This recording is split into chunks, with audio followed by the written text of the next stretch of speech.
All right, that should be live. I'm still messing around with spacing and things, and checking to make sure there's not an echo and that I can be heard. So we don't have the standby camera like we usually do. So let me know if anything is sounding awful, and I'm going to continue getting set up a little bit with just like the chat and things. So, and then we'll talk about what we're doing today. So, move that over here so I can see it. Mostly. All right. And then, all right, looks good so far. Let's give it a second to make sure that audio is not looping, because I know early on in doing streaming that was the case. Hi, by the way, I'm Traben. I host Traben's Tomes, a booktube channel that focuses on basically like sci-fi, fantasy, horror. Today we're going to be doing some more bookish tabletop role-playing with Death of the Author, which is a role-playing game about being a self-aware fictional character in some work that uses a tarot card deck as its resolution mechanic. So once I'm sure we're all good and we've given it a couple minutes for people to come in, I'll get started and I'll explain the game, and then we'll talk about like what I've done so far, and then I'm gonna have to pull up the instructions, because I know I'm gonna forget something every time we run one of these RPGs. I miss some sort of rule or make some kind of mistake. So for the moment, we're just gonna hang out. I am using for my deck today, my tarot card deck, I am using Yoshi Tani's what is this one called? Tarot of the Divine, which is inspired by deities, folklore, and fairy tales from around the world. So not only is our game book themed, but also our tarot card deck, to a certain extent, is book themed. And I just love Yoshi Tani's art, so I'm happy to be using this.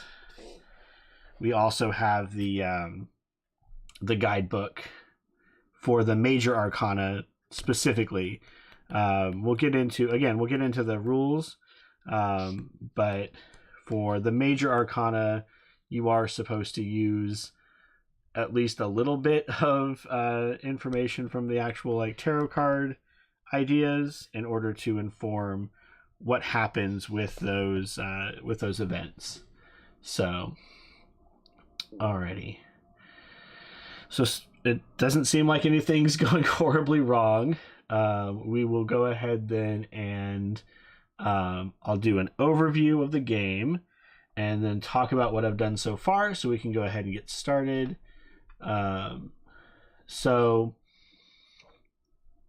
let me see. I'll have to pull this back up to see how that looks in a minute, but I need to look at the actual directions here. All right, so we're going to be playing a story of a character who has become self-aware and is fighting against their author for control of their story. And as I mentioned before, we're using the tarot cards as a way to resolve and move that story forward. So the story is gonna take place over 5 chapters. Each chapter has 3 scenes, and we'll see how much we get through. I've got about 2 hours of time today, and it says 2 to 4 hours. So depending on how much we get into it, we might have to do a part 2. But essentially what we're going to do is we're going to move through the suits of the tarot card, starting with this says pentacles, but my deck has coins. So we'll start with the coins deck, and then we'll move on to swords, and then cups, and then wands. And each time we move into a new chapter, we're going to shuffle up the deck, and one at a time we'll reveal a scene card. So when we reveal a scene card, there are different prompts in the original document that will tell us what is happening in that scene. And each of the prompts has a face up and a face and a normal and a reverse prompt. So some of the cards here, about half of each deck, is upside down. So depending on if it's normal facing or if it's upside down, we'll get different prompts. And each of the prompts also has an underlined word.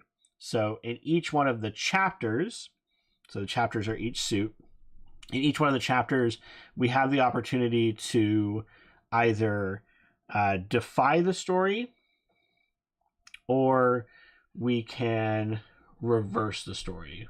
What's the terminology here? Yeah, reversal and defiance. So if we reverse the story, then we take the card if it's, if it's normal facing and we want the reverse prompt, we can do that. If it's reversed and we want the face up prompt, then we can do that. So that's one way to kind of push back against the author and what the author wants from us. The other way is that each prompt has an underlined section, and you can do defiance once per chapter. And what defiance does is you can take that underlined section and make it whatever you want, which I think is pretty cool.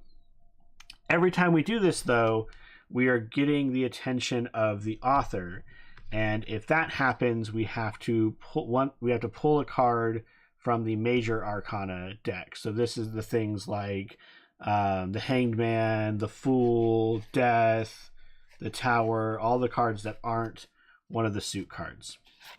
And that will inform us what is the author's reaction to us defying what they've written for us. So each of the scenes progresses, or each of the chapters progresses through different parts of a story. So we will have the prologue, we will have exposition, rising action, and then the climax. So to begin with, before you start the game, you create your characters by pulling 3 cards from the major arcana. So I've already done that, and I've thought a little bit about what I'd like to do as far as the story goes. So here are our characters. We're not the only character in the story. So we are the star, and according to the guidebook, the star is like someone who has hope after a tragedy. Let me find it here and I can read it out. So the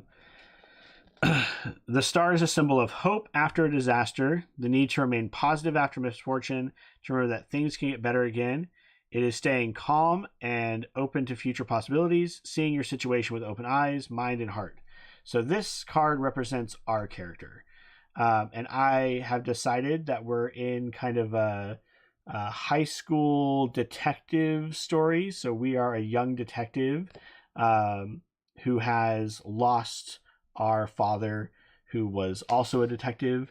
And that's where that sense of hope is going to come from, is like continuing the legacy, continuing his line. I've wanted to do that to kind of tie into this one. But the reason why I chose young detective is actually this card. So this card represents our foe, our nemesis, like who's getting in our way, who's our antagonist. And that is, let me find it here. That is the Empress. So the Empress is a loving and protective mother. She cares for and wishes to defend all of her children, even if a mother's love can sometimes be smothering. The world feels bright and everything blooms around her. And I thought that was a really difficult one to get for our nemesis, for our antagonist. So I thought, let's make it a literal mother who is overprotective, is worried about us, and is constantly trying to make sure we stay home, make sure we don't go out and do anything crazy, so that she can be our antagonist for the story.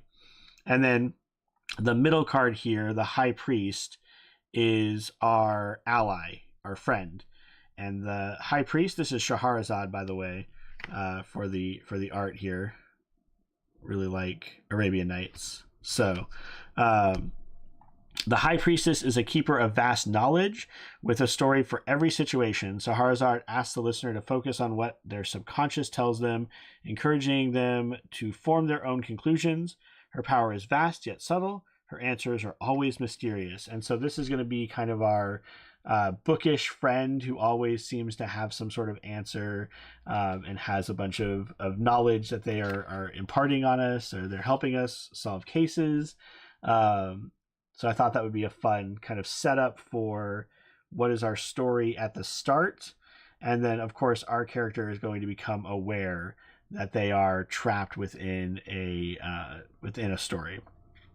And they're going to start pushing back against the dictates of the author. So what we have on screen here is me. And then above me here is just a text app online, so that I can, this is a journaling game. So we'll be playing out a scene and like getting all the details of the scene, and then we'll write it up after we know everything that's going to happen. And then over here, I'll get used to this eventually. Over here is the card layout, and then the chat is in the corner. This corner over here. There we go. So with that out of the way, like I said, we'll go coins, swords, cups, and wands. The first bit is going to be, background setup, and then we'll actually get into the story. So let me go ahead and we will go into the first bit here. All right.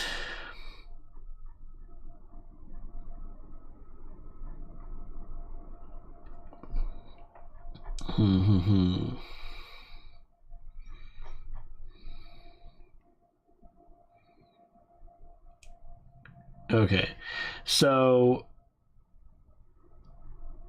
before we begin, it says, author's note. Before your story began, the author left you a message. Draw a card from the major arcana. So let's set the minor arcana aside for now. And we'll just have the coins out so that we can start up chapter 1, or the prologue, in a moment. There we go. Perfect. So we have the major arcana. I think I flipped half of these upside down. I don't think you're supposed to flip these. So before your story began, the author left you a message. Draw a card from the major arcana to determine the nature of this message. What did this message convey? What was your first impression of the author? And then we're going to shuffle that back into the deck. So this is just kind of our building our author character, giving us a little sense of who they are and what they're about. So let's see what we get, and we'll read through the guidebook to get a sense of what this means. All right, so we have the Tower. Now, I don't know much about tarot, but I do know the Tower is not generally good. So let's see, what is our author's note? What is our author like? What are they about? Let's see. The Tower. So the Tower is about feeling safe and secure before everything is suddenly upended. Beliefs are shattered, understanding ruptured, and everything is destroyed right down to the very foundation. Perhaps the foundation was flawed to begin with. Okay. So author left you a message. Draw a card from major arcana to determine the nature of this message. What does this message convey? What's your first impression of the author? So it says that you're feeling safe and secure before everything is suddenly upended. maybe the author has recently gone through something. They've recently had some sort of major life event or major trauma or something that they're going through, that now they're going back into this story and they're doing major rewrites. They're changing things dramatically. And so where it was more of just like a fun, safe, like adventure romp before, they're going back and editing this story to put us in more peril and to add more like angst into it, because they're in a negative place in their life right now. So our first impression of the author, this is not something we have to write down, but my first impression of the author is this is someone who is in a very dark place, and they are bringing that into their art. And so our story generally is going to change for the worse and we're going to become a lot more imperiled than we were on an earlier draft, let's say. All right, so then we shuffle that back in, and we can begin our story now that we have a sense of who the author is. All right. So we draw 3 cards from the deck of coins, and then we're going to place them face down. I have 1 reversal and 1 defiance. Those don't roll over, by the way. If we don't use them within these 3 scenes, then we lose them entirely. We're going to set the major arcana aside. We'll shuffle. We'll give this another shuffle.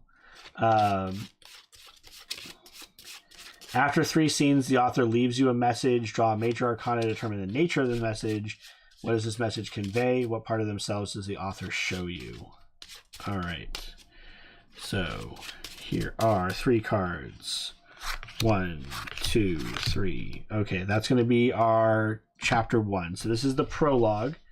This is, things before the story starts, right? These are what are we going to get into? All right. So first one, we have a flipped 9 of coins. So a reversed 9. Let's see what that says. So a reversed 9 says, after being betrayed, you find yourself wrongly accused. Okay. And then the upright one, if we want to use our reversal right now, is after being betrayed, you find yourself unable to trust others. Okay.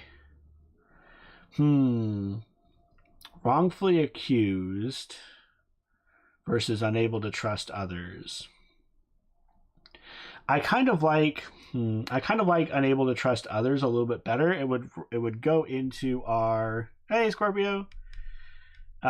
We just got started with our very first chapter here. We are a detective, a teen detective, who is becoming self-aware and is going to fight against the author. So right, our 2 prompts here for this card. Basically, we're going to be betrayed. Are we going to find ourselves unable to trust others, or find ourselves wrongfully accused? I rather like the unable to trust others a little bit better, because it would add some more tension to the conflict with with the mother character, with our foe. Although if we're wrongfully accused, that could serve the same purpose, and maybe we want to save our reversals for later and not get the attention of the author right away. So let's go ahead, and for this one we'll go with the base story. So we're not going to change anything. After being betrayed, you find yourself wrongfully accused. And this could also be a good in for, like, now we have to clear our name, so that's why we're going to do this investigation. All right. So it says at the end of the chapter, no. Let's see here. So I think once we go through the process of like picking our cards out, then we just write it, right?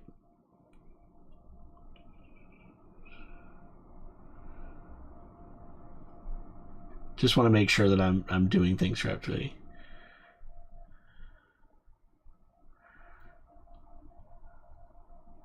Using this information, decide how the scene plays out, then record what happens to the character during the scene. Okay, I need a name. I'm gonna go with we're Abigail. We're Abigail Williams. So our character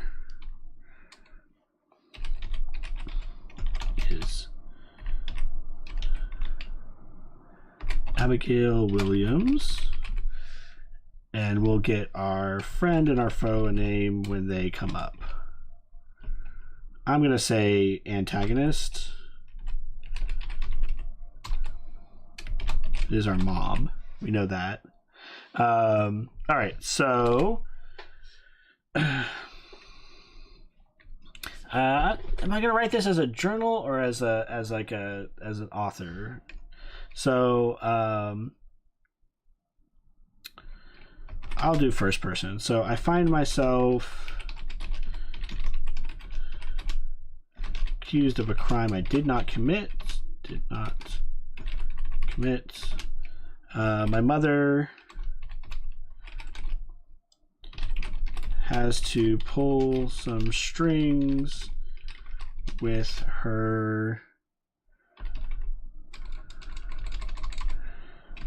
dad's former police contacts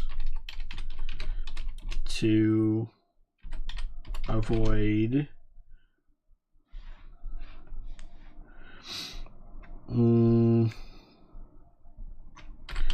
more serious. Oh, goodness. If I could just type, that'd be great.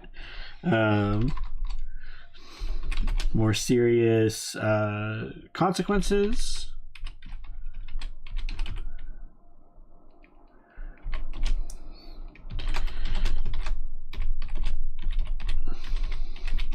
Now I'm convinced someone is out to get me. What were we accused of, though? Yeah, that's a good question. It's got to be like something high schooly, but like enough to get like the attention of the police, right? So we can't like be. I don't want to be accused of murder. I think that's a bit much, but it needs to be something. Maybe vandalism. Someone vandalized the school, something like that. Now I'm convinced someone is out to get me, and only I can solve this mystery. All right. Stealing exams. Oh yeah. Okay.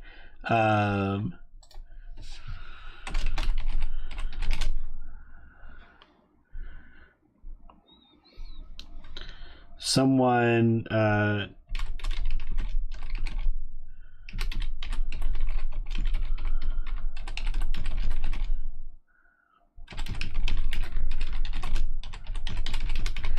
sure.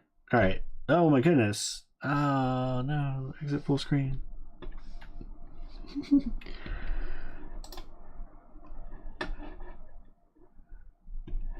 How do I exit full screen on here? Go away.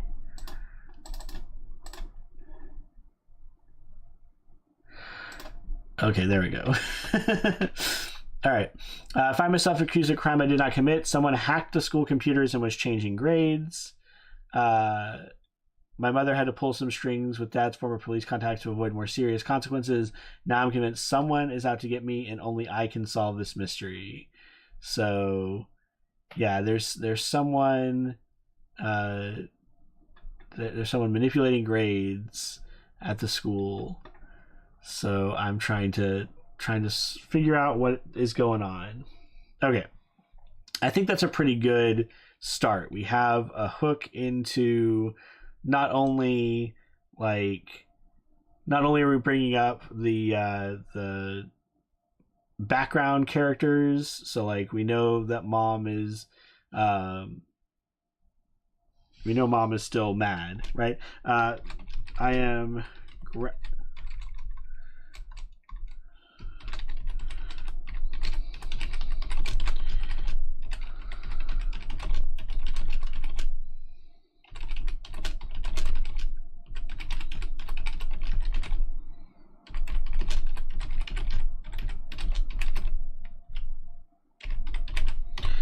Okay. So yeah, I like this because we pull in a lot of things with just a simple paragraph, right? So someone's out to get us, right? We have this sense of paranoia that could eventually be transferred onto the author once we realize that we're in a story, and so it's really the author that's getting us into all these problems.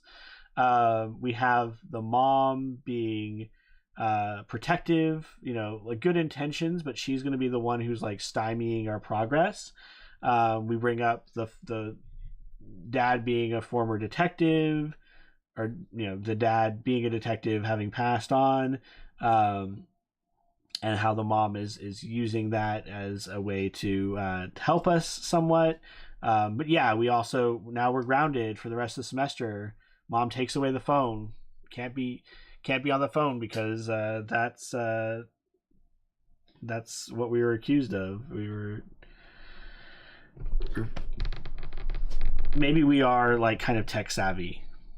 It's a good character trait to kind of know about. Okay, so that was pretty quick. That's our first scene in chapter 1.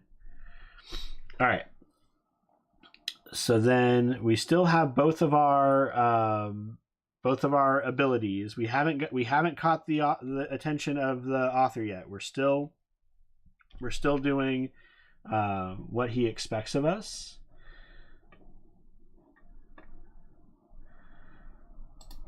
And so now we can go on to scene 2. So scene 2 is 10 of coins.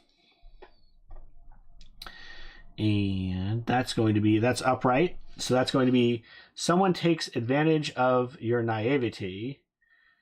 The reversed is someone takes advantage of your compassion. Okay. Trying to see how can we work this into the story that we've set aside. I don't think we're particularly naive. I think we're fairly savvy when it comes to these things. Now, we could also do the denial, where we say someone takes advantage of your, and then just put whatever concept we want in there. I'm kind of inclined to do that because we could put like recklessness or defiance in there instead of naivety or compassion. And so let's say that we decide to sneak out, right? We're gonna go to the school and try to figure out what happened.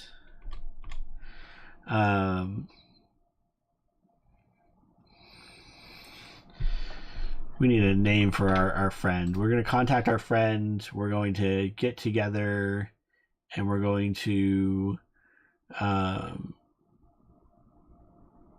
try to figure out a little bit more about this mystery that we've created. What's our friend's name going to be? So we're Abigail Williams. Maybe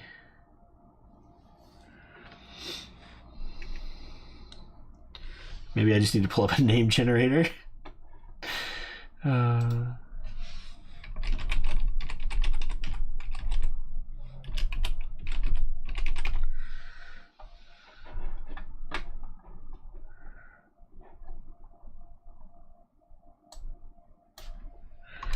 I'm so bad with like the very basics of fantasy creation. There we go. All right. Like Maddie. Our friend can be Maddie. All right. So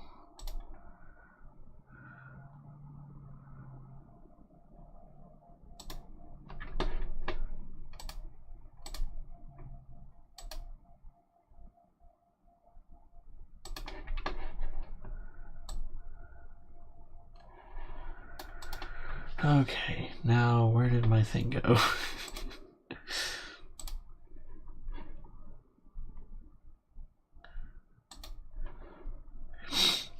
All right, so we're going to meet up with Maddie. I think we're going to go ahead and take the Defiance and make this like recklessness or rebelliousness. Let's see, where are we?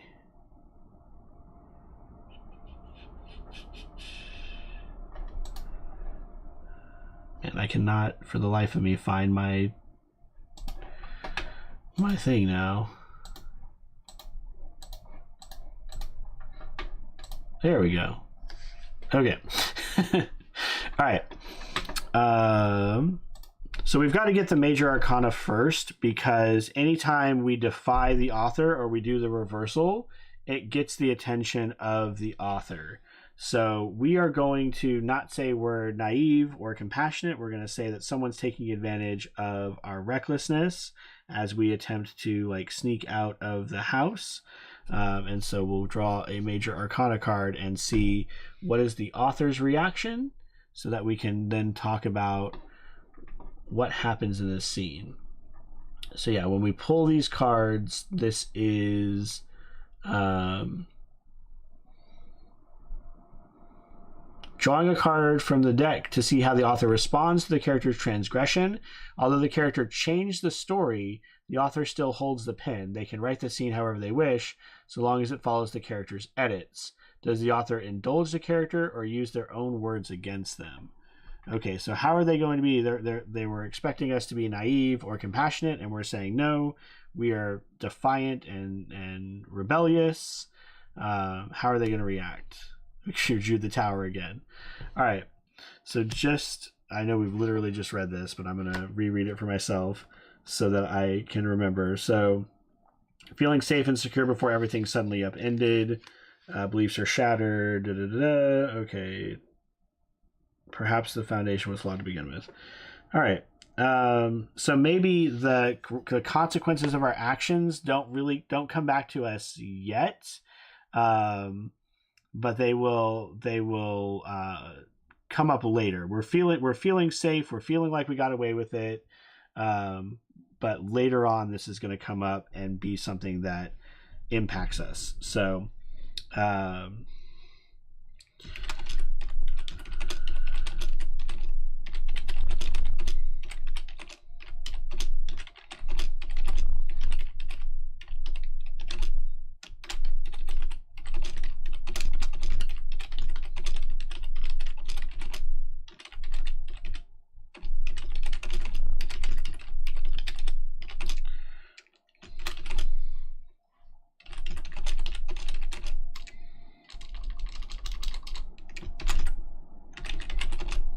is it Maddie or Maddie? I can't even remember my own character's name. It's Maddie. Okay.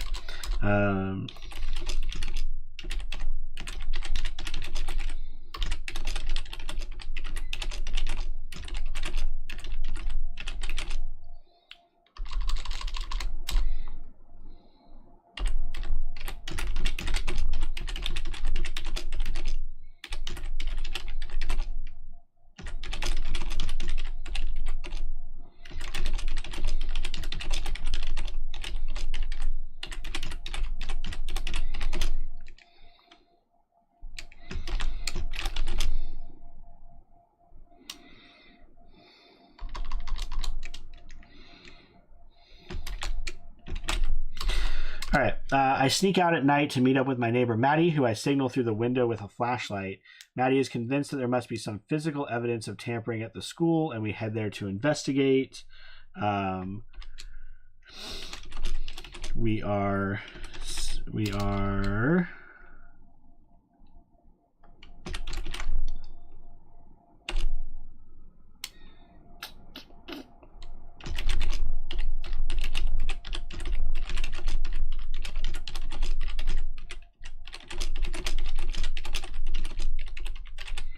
All right, we were seen in photograph, but we're unaware of it at this point. So this would be like just a note for myself. That's why it's in parentheses, because the author wants there to be that sense of security, that sense of, okay, this is a little weird. My story's kind of going off the rails of what I want, but now I'm going to have something happen, and so. we're feeling good right now. We're feeling like we're getting away with something, but we're not quite. We're actually being observed, and things are going poorly for us. This is going to come back to bite us later. Alrighty. Back to here. All right, last scene for chapter 1. I really think with this last scene, we really need to get into the idea that our character knows that they're in a book, that Abigail is aware that something is happening. So let's see what we get. And we still have our reversal available to us. So I believe this gets set aside, and then at the end of the chapter, this all gets shuffled back in. So you can't pull the same one per chapter, but you can pull them later. All right, so we have Queen of Coins. That is just regular facing.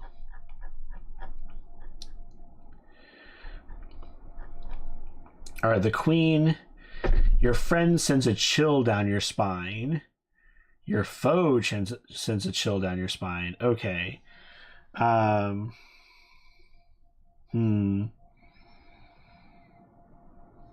Let's see. I don't mind it being the friend. We're with Maddie right now, so maybe she says something. Well, this is meant to be a different scene, right? So maybe we find what can we find at the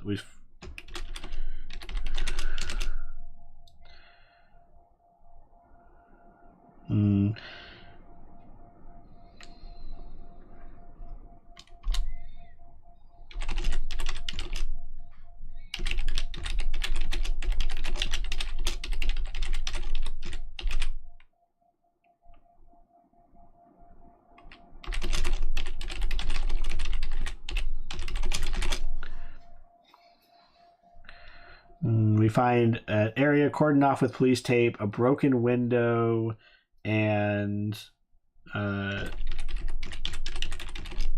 discarded pair of shoes.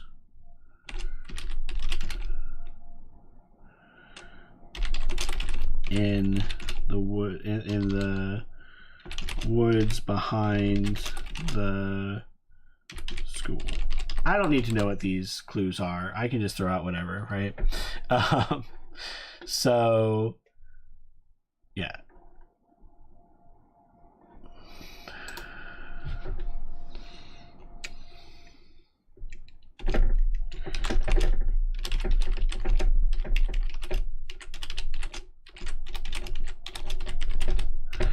Turn home very late at night. Okay, so we just need this to be a separate scene. So we find an area cordoned off with police tape, a broken window, and a discarded pair of shoes in the woods behind the school. We return home very late at night. All right.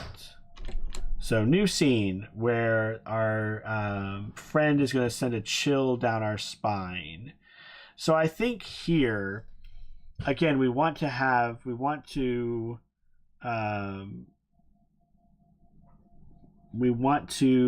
our characters start to become aware that they're in a book. So maybe Maddie can say something about how this isn't how I acted the last time, or like the author's speaking through her, saying like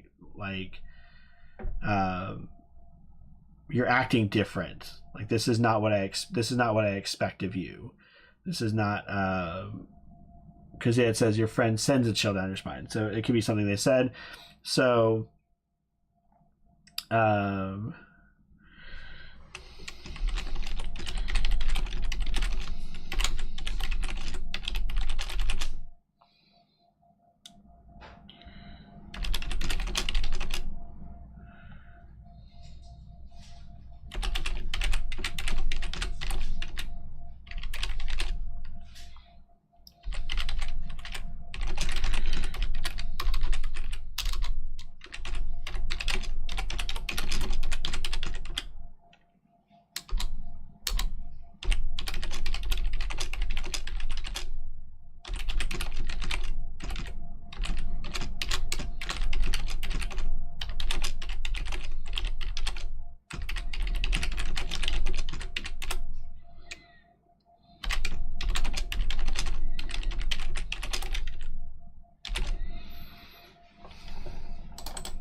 Sorry for the silence, but it's hard to talk and type at the same time. So here's our next scene. I'm talking with Maddie about the break-in the next day during lunch. She suddenly gets a far-off look in her eyes and says, "This isn't how you're supposed to act," in a voice that seems at once alien and familiar. When I ask her what her deal is, she acts as though she doesn't know what I'm talking about.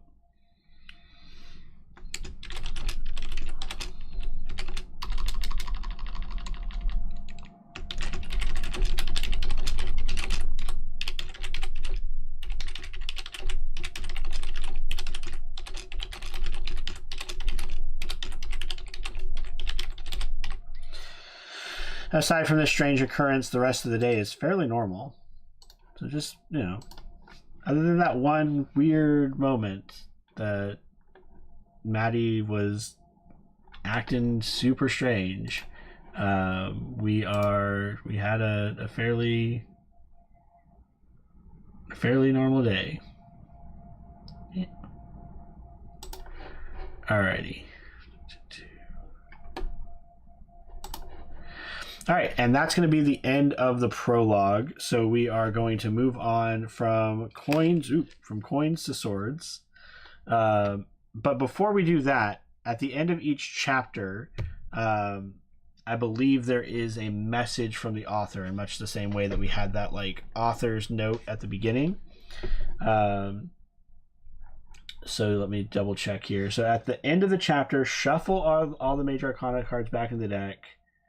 Put the scene cards aside of the deck. Okay. After 3 scenes, the author leaves you a message. Draw a major arcana to determine the nature of this message. What does this message convey? What part of themselves does the author show you? Okay. So after the Maddie thing, we're also going to get another message from the author. And that message is going to be justice. All right, so let's look and see what does it say about justice? Justice is power wielded with both intelligence and impartiality. It is making decisions with all the facts and accepting the consequences of any choice made. It is punishment of the corrupt and promotion of the deserving. Okay. How are we going to get a message from our author that deals with justice?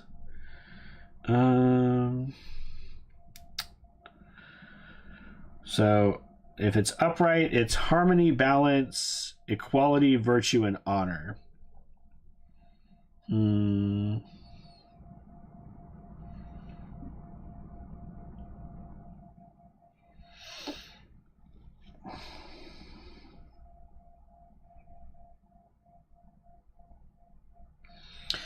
me look and see what they say here about...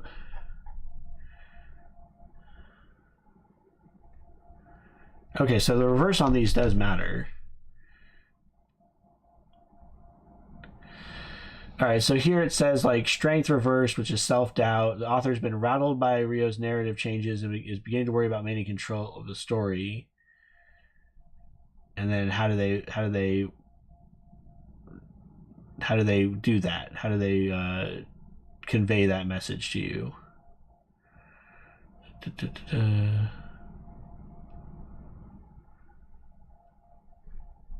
Seems rather... All right, so their reaction has something to do with justice, but how they manifest it is really up to us. Kind of the both the joy and the struggle with an open-ended prompts like this and open-ended narratives is sometimes you're just I don't know.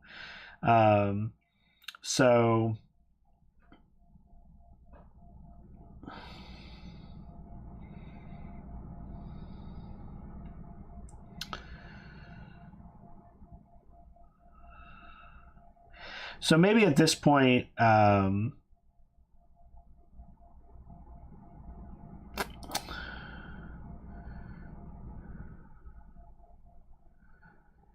so maybe because it's balance, right? We'll have, if he's okay, you're going to be the rebellious, confident person, then we have to balance that out. We're going to make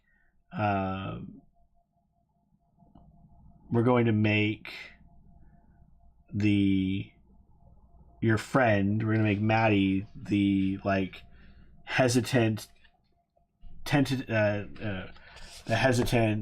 self-doubting one.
All right, over the course of the next few days, Maddie's behavior rapidly changes. She goes from being my confidant and supporter to questioning everything we do. Her confidence seems completely shot, and I begin to suspect it has something to do with that weird moment at lunch.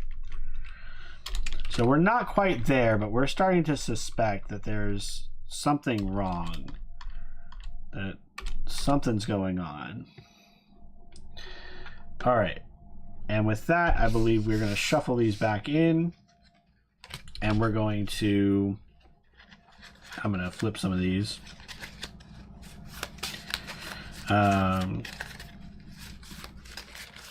So then we're moving on to scene 2. So that was all the prologue. That was all the before the story really begins. So now we're on the exposition. Same thing. Okay, so what part of themselves does the author show you? What does the message convey? So the message conveys that the author will be like, will change other aspects of the story, will be vindictive if we go against them. What part of themselves does the author show you? They have a singular vision for this story, and it relies on having like these set characters. So if I am changing to one, then another person has to change to another. So their vision for this story is very set, and they're going to be hard to. It doesn't seem like we're going to win them over to our side right now. They seem fairly locked into having a certain idea of their story. But they don't mind changing other parts of it as long as they have all the pieces that they want. All right. So now swords.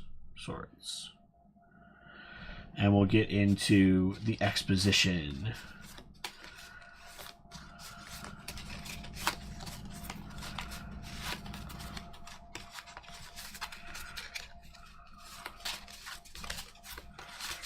All right. Cut and 1, 2, 3. All right. So this is going to be chapter 2. First card is Reversed 7. A reversed 7 is you receive a letter that declares a challenge, versus upright is you receive a letter that is laced with poison. Yeah, I think I will keep that declares a challenge. So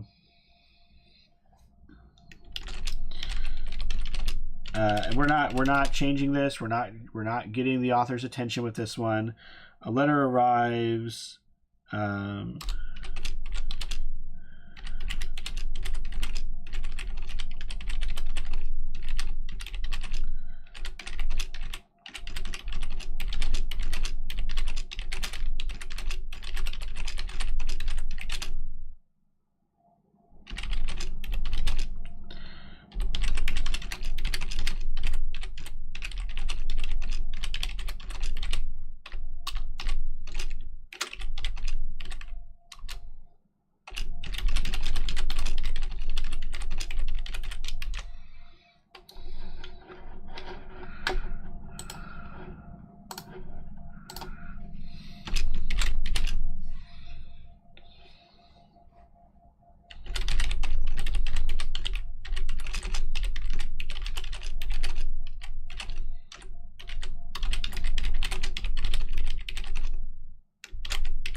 So it was declares a challenge.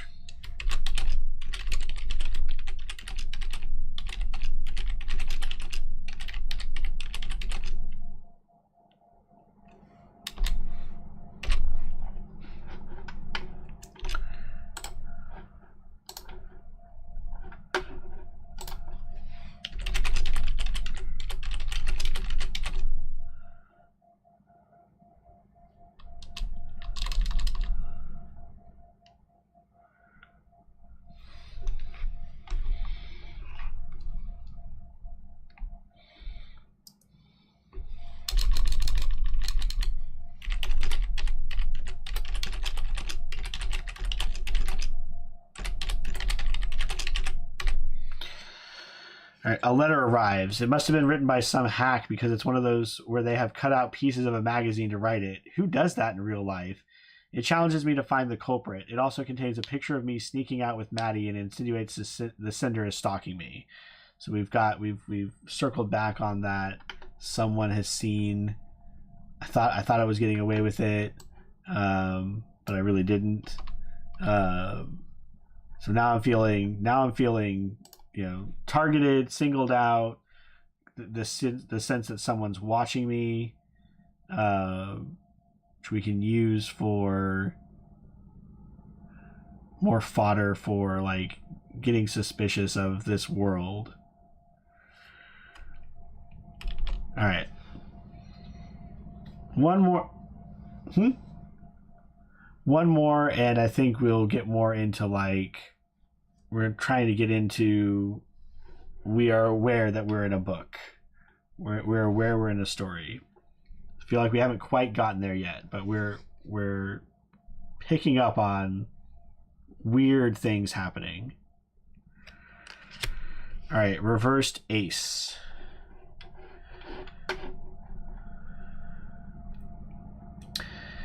You hear a scream ring through the air. All right. We are actually going to do the we're going to do the rebellion. It's not a scream we hear ring through the air. We're going to hear the voice of the author ring through the air. We're going to hear the omniscient narrator narrating our story. As a way to kind of push this into like we're becoming more aware that something is going on. But because we're doing that, we've got to draw from the major arcana because we're getting the attention of the author. So how is he going to react to us hearing his voice directly? Hearing that narrator voice or hearing that authorial voice. And we've got reversed the devil. So let's see what this says here. And again, this is his reaction to our realization here. So reversed is release, enlightenment, power reclaimed, divorce, or moving on. Power reclaimed. Okay. So this can be like,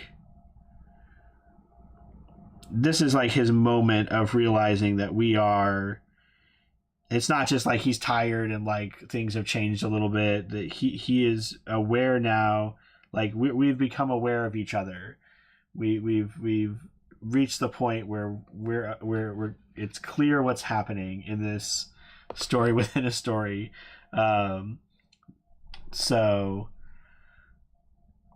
what can we be doing in this scene? We could be trying to follow up with Maddie, maybe. Trying to show Maddie the letter is a possibility.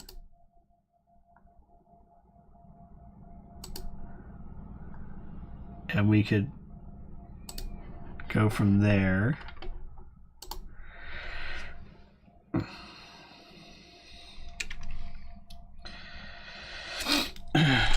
So I'm going to show Maddie the letter. I'm going to spell Maddie's name correctly and show the letter. Show Maddie the letter in the hopes that it will spur her into action and join me in solving the mystery, but it only serves to make her more afraid, timid,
see here.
Okay, here we go. I show Maddie the letter in hopes that it will spur her into action and join me in solving the mystery, but it only serves to make her more afraid and timid. As she walks away, I hear a voice say, Abigail watches as her friend retreats into the crowd, wondering what is happening and how she can win her friend back to her side. Who said that, I demand, but I met only with silence in return. Still, I feel as though there is an unseen presence hovering around me. They're not gone, merely stunned into silence. So now, haha, the game's afoot. Now we are aware that there's something happening here. And also, the author is aware that we are rebelling. That something is happening with his story.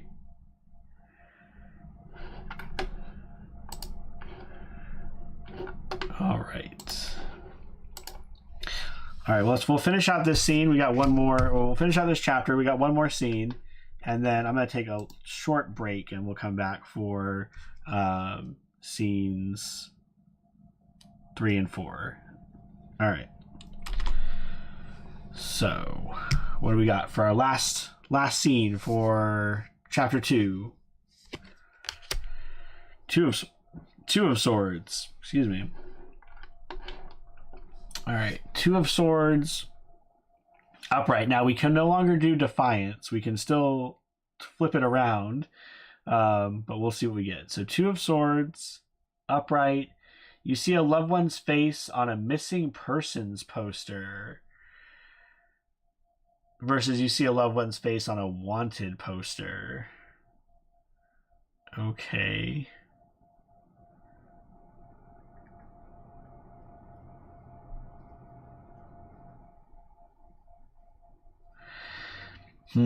A loved one's face. I mean, I guess it could be Maddie. And she goes missing.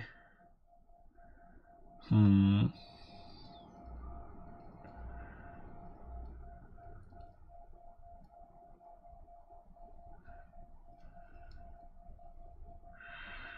right.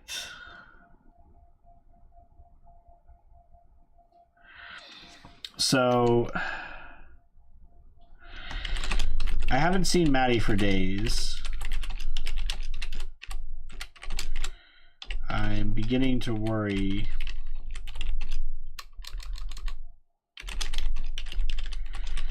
There's something more going on here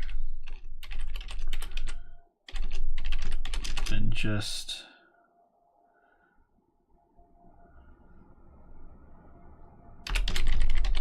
falling out between friends.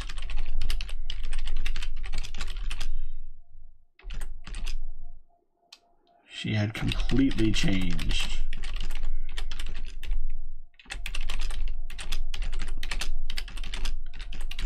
Over the last few days. And now I couldn't find her at all.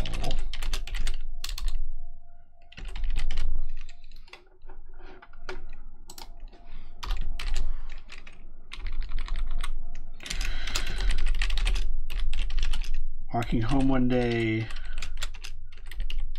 spot a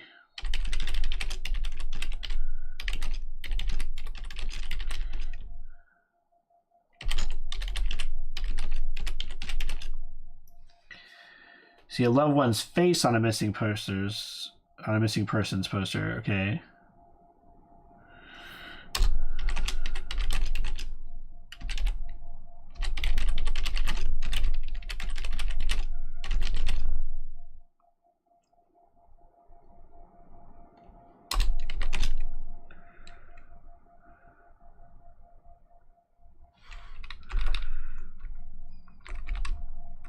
This should be can't.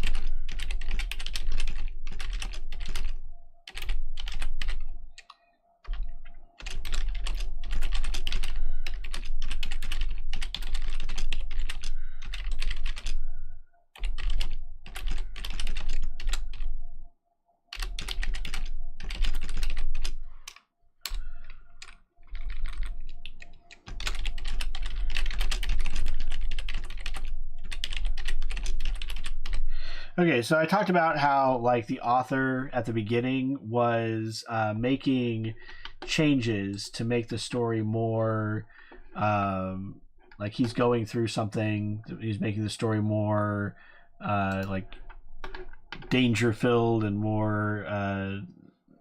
more harrowing. So I want to capture the sense of a character who is like living through edits, but is aware of a story they were already starting on.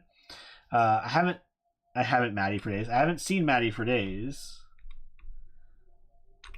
You know that meme that's like the really thick book and then like the really thin book, and it's always like, oh, this series, if it like did this one thing differently, that's me in editing, right? Like the length of this stream, if I could just type correctly, and then the length of the stream because I have to keep going back and do edits. I haven't seen Maddie for days. I'm beginning to worry there's something more going on here than just a falling out between friends. She completely changed over the last few days, and now I can't find her at all. Even more bizarre is that no one seems concerned she's gone. Her name is even called out during our shared physics class. Walking home one day, I spotted a missing persons poster with Maddie's face, but a completely different name. Something is seriously wrong here. So there's all these things happening on like the editing level of this book, and we're just it seems it would feel like you were going insane if you were living through something like this. So before we close out chapter 2, let's get our message from our author. So after the 3 scenes, the author leaves us a message. Draw a major arcana to determine the nature of this message. What does the message convey? How does this change your perception of the author? All right, so there's another message here. Now, we've said so far that like he's willing to change the story to get like what he wants, and he, as long as he has like the characters, it seems like it will be fine. But let's see if that's changed. He's willing to change the world and change the characters around what he thought were just like little quirks, but now it's more out in the open that we are aware of him. So how has that changed his ideas? So this is reversed hanged man. Let's get reversed hanged man here.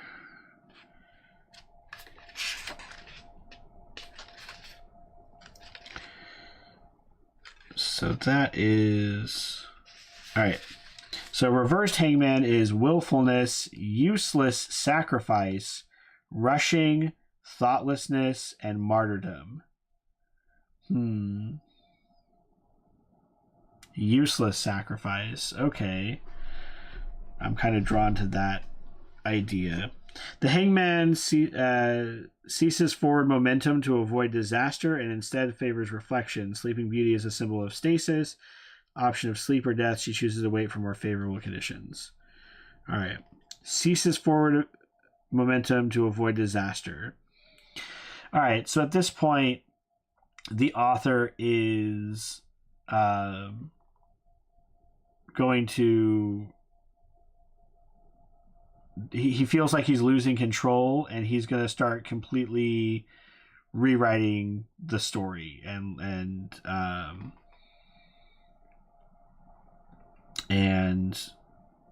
start over again, because he feels like he's gonna maybe step away, maybe stop writing for a bit. Useless sacrifice, rushing, thoughtlessness. Okay, so rushing. Let's do rushing. Like, so he's now just like desperately trying to gain control of the story by like just changing a whole bunch of things. So he's going to leave us a message. What does the message convey? Okay, so when we go home, okay.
All right, heading into my room that evening, I check my pinboard of suspects, only to find that every picture has been replaced with one of my mom, all circled in red ink. The message here is clear. Whatever terrible thing happened to Maddie will happen to my mom if things don't change. Whatever malevolent force is out there working against me wants me to stop digging. I refuse. Dun dun dun. All right. So that is chapter 2 of 5. I'm going to take a quick 5-minute break, and then I will be back to finish up. We'll at least get, I think we can get through the rest of it, but we'll see. I'm really worried about the camera, the main camera here, going out. So 5 minutes and I'll be back. So yeah.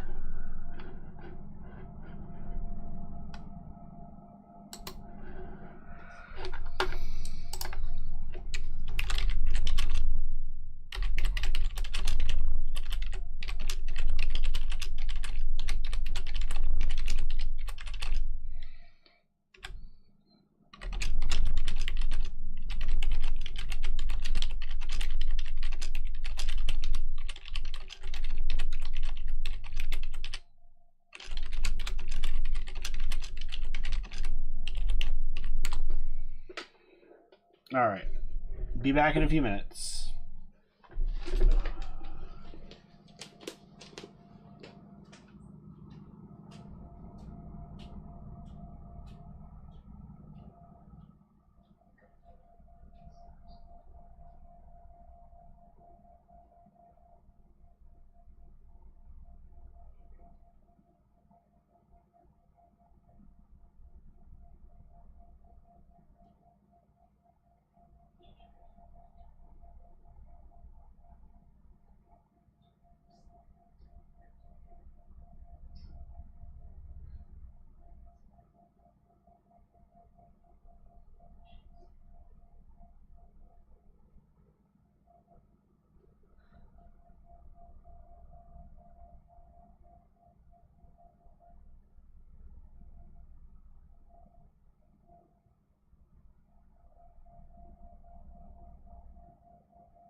All right.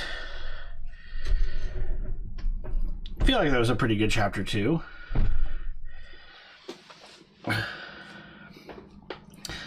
So yeah, we've got a good basis here, a good setup, escalating tension. So we've got 2 more chapters, and then the last chapter, chapter 5, is completely different. There is a direct confrontation with the author.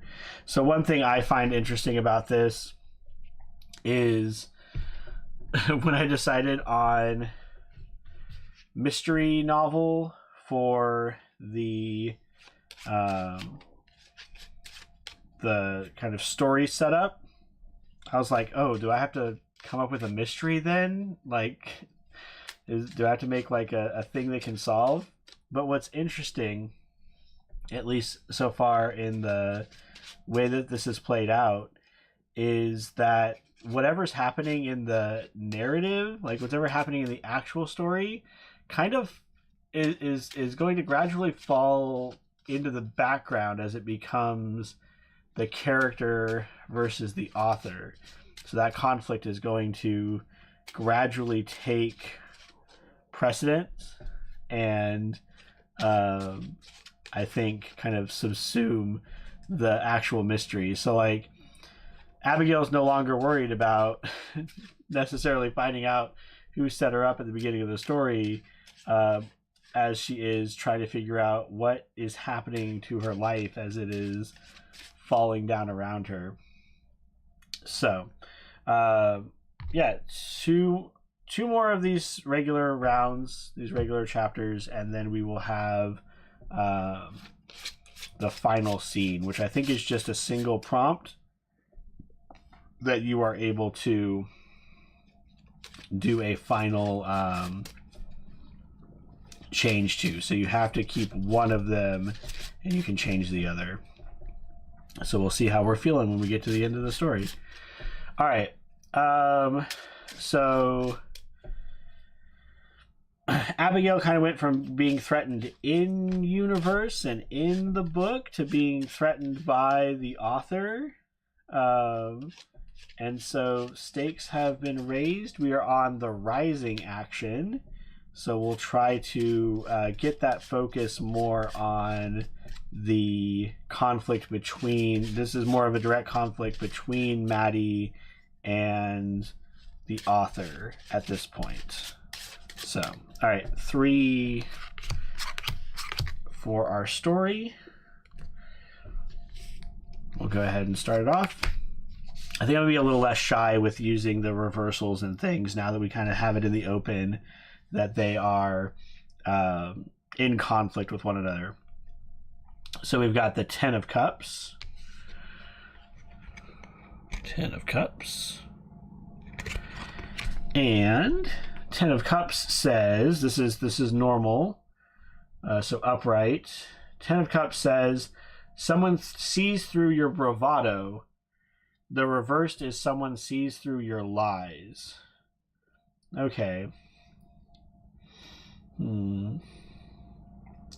We haven't really had a scene with the mom, so I'm voting for a scene with the mom. Maybe we try to confide in her,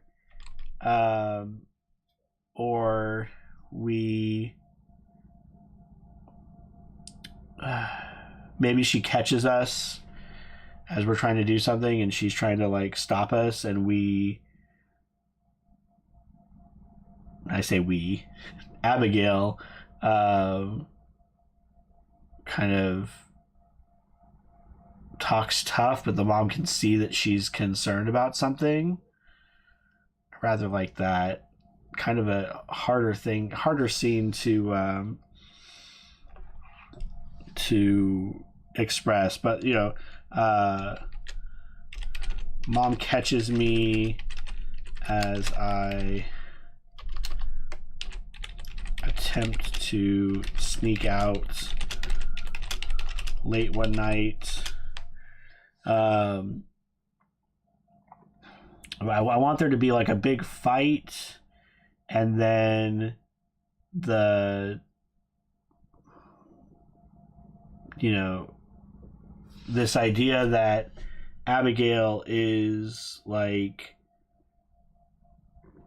refusing to back down and refusing to give up, but also the mom can see that there's something serious going on and there's concern.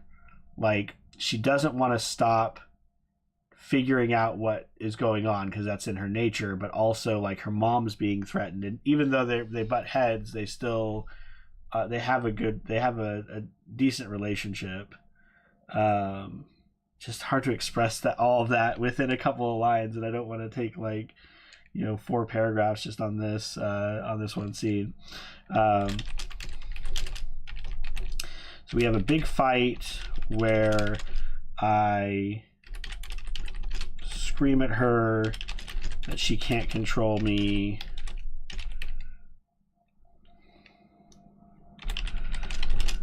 or my life, and that I'm going to do everything I can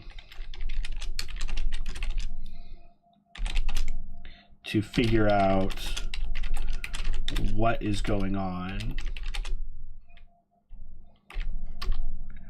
What is going on in this town?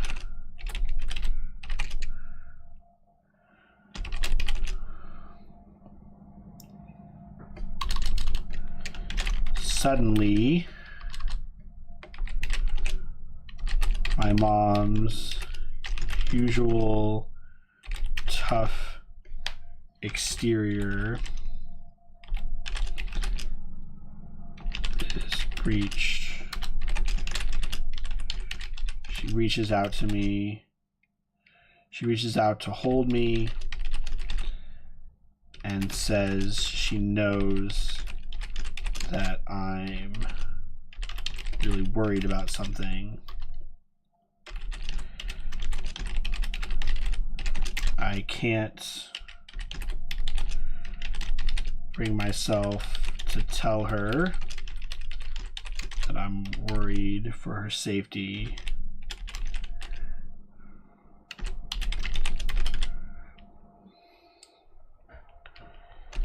But that I also can't stop myself from pushing forward.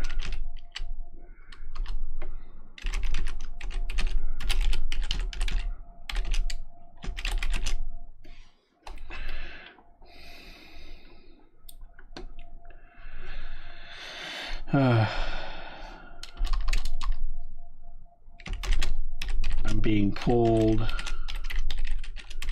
in 2 directions. I don't know if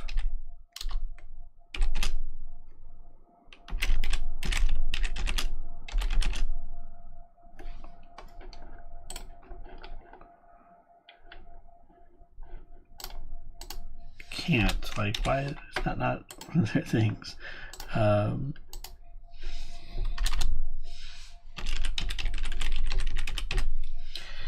Mom catches me on an attempt to sneak out late one night. We have a big fight where I scream at her that she can't control me or my life, and that I'm going to do everything I can to figure out what's going on in this town. Suddenly, my mom's usual tough exterior is breached. She reaches out to hold me and says she knows that I'm really worried about something. Can't bring myself to tell her that I'm worried about her, but I also can't stop myself from pushing forward. I'm being pulled in 2 different directions and don't know if I'll survive the experience. Yeah, I like that scene. It's a good one. So, I mean, yeah, Abigail knows at some level that there's something going on and there's artifice to this world, but it's still, to her, it's still her mom. Like, she still believes that, she still has these memories. She still has all this background, right?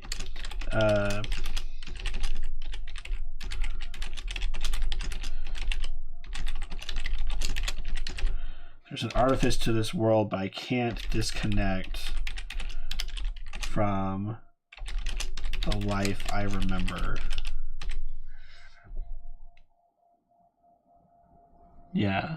So she wants to go out and be gung ho and be like, I'm gonna tear everything down. I'm gonna figure out the mystery, but also like she still has a mom and she still has friends and she still cares about these people, and so she's at a loss of what to do.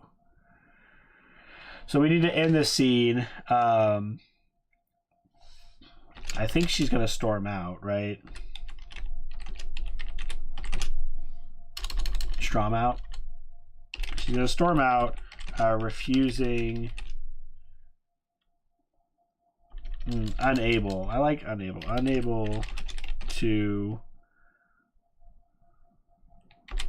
look back at my mom.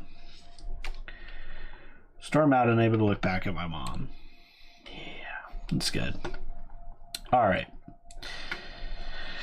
Oh, things are ramping up. Yeah, good. This is the rising action. Things should be getting more intense. All right. Scene the second in chapter 3. A reversed 9. All right. So reverse 9 is a test of trust, leaves you shaken. The upright is a test of courage, leaves you shaken.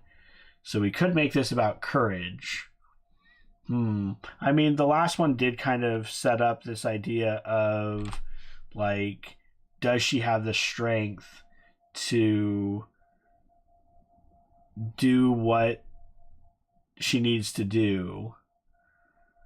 So I think we are going to use our power to reverse that and make it a test of courage.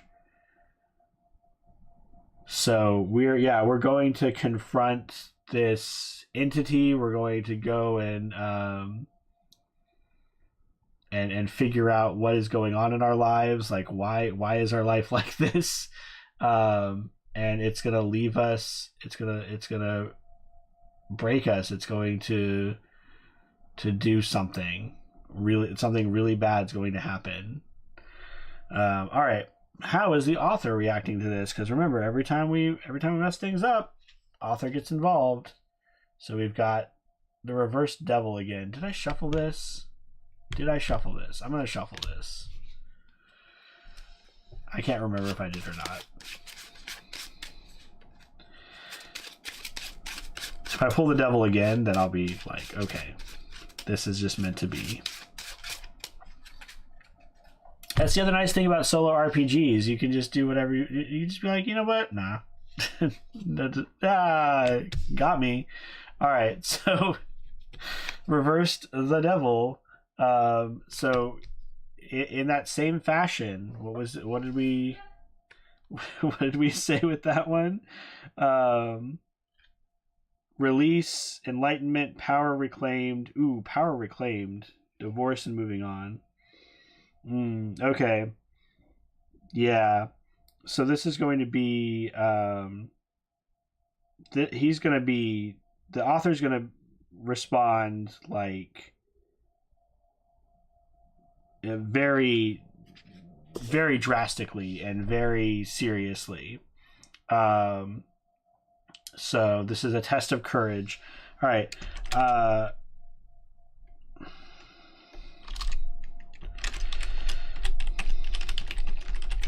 With no real sense of what is happening,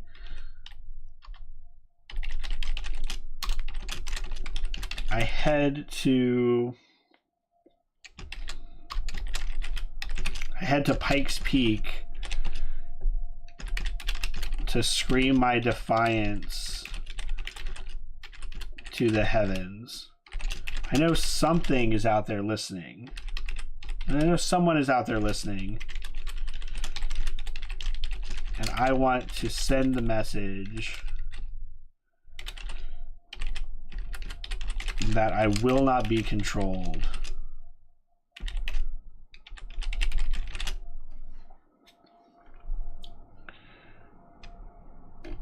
Regardless of what they threaten me with.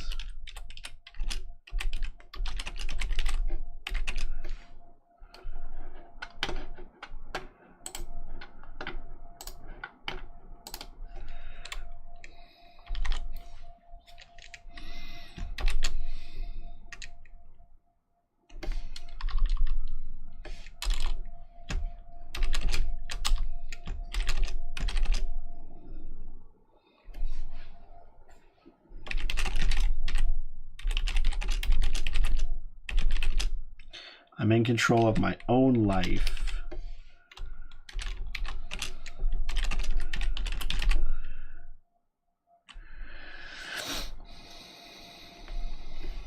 I don't like repeating words.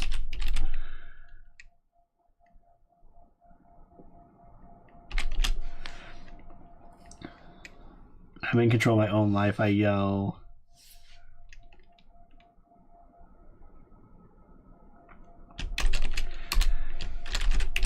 What makes you feel like you have the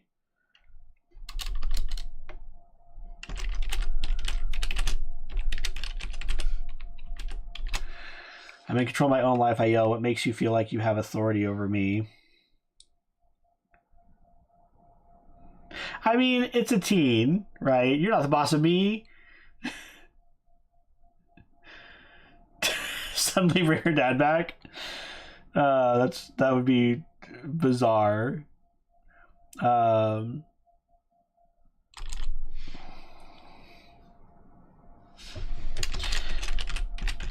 receive no response.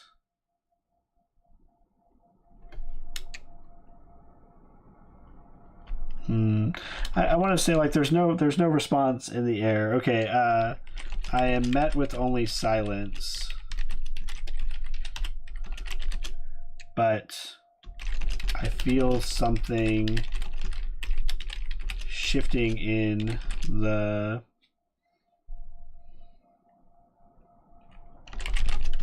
air around me.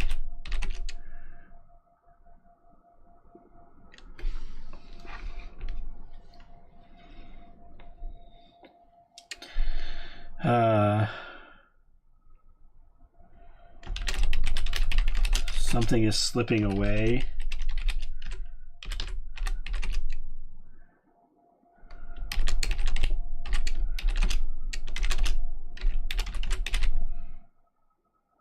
Is breathe with an E? I think it is. Yeah.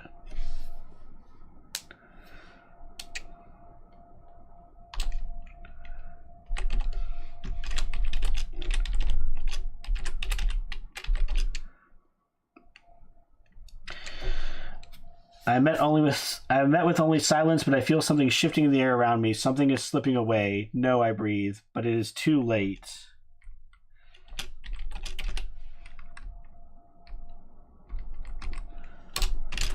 And I know when I return home,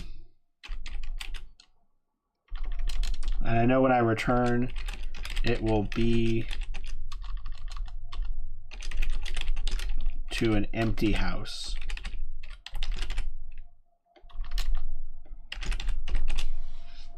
Okay, so yeah, we were yelling, "You're not the boss of me," and they went through on their threat. Mother is gone. Maybe dad's back. But yeah, I feel like this is we're getting into like direct conflict. Like what power do we really have? We can change the story a little bit, but ultimately the author can push back on it. And I feel like a test of courage leaves you shaken. I feel like I don't know. I feel it takes courage to go scream to your creator that you are not going to do what they want, and I feel like this is a appropriate consequence because they've already threatened that something would happen to the mother. So, Yeah, this is getting pretty heavy, by the way. So I completely understand if some people are made uncomfortable by this. Family stuff tends to get me really bad, so I get it if we're not, if people are not jiving with this, where this story is heading. Okay, last scene for chapter 3, the rising action. What's gonna happen? All right, we have the Queen of Cups face up. So upright, Queen of Cups. You learn something of your friend's history that horrifies you. Now we still have our defiance. We did our reversal, we still have our defiance. So we can change the underlying phrase here is your friends. So we can learn something of our history that horrifies us. We can learn something about the world's history. Maddie is the author. Oh, that would be weird. I mean, this story is already weird. I think I might use defiance to make this that you learn something of like the book's history that horrifies you, to push us into, because this is also the rising action. So I feel like by the end of this, we need to know we're in a book, right? Abigail needs to know she's in a book. And she's still at the point where she knows things are crazy. She knows there's this like malevolent force out there, but she hasn't quite gotten to exactly what's going on. And so I think in some way we need to have her realize what's happening. So we're going to take, I think I'm going to take defiance. We're going to learn something of our story's history. That would be good. They were supposed to die instead of the dad in an earlier draft. Yeah, like maybe the first one was just like a hard-boiled detective, and they were like fridged for the dad's like, you know, backstory. I like that a lot. I wonder how I'm thinking about how to introduce the idea that she finds out she's in a book. I think so we're going to have her go back home, and I think she's going to find something there, or something's going to be changed, and she's going to discover that she was supposed to be dead in an earlier draft. That's a really good one. All right. But we're getting the author's attention. So how is the author going to react to us finding out that what happened in an earlier draft? He is going to be magician face up. So what is the magician, I ask? Let's see here. It's actually quite a lot of Arcana cards here. Okay, magician. So if it's upright, it's originality, self-confidence, skill, a breakthrough, resourcefulness. The magician is a helping hand. She has the ability to change raw materials into something wonderful and dreaming into doing, but she is only the helping hand. It's up to the protagonist to use her support moving forward to do the right thing. Originality, self-confidence, skill, resourcefulness. I'm not quite sure what this is going to be. The reaction is here. Let me go back to how is it worded when you draw these.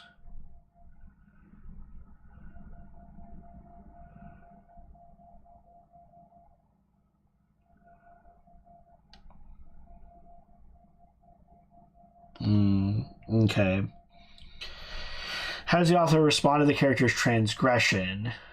So we're going to have to find out about it. Okay, and he's going to respond by being original, having a breakthrough, resourcefulness. Okay.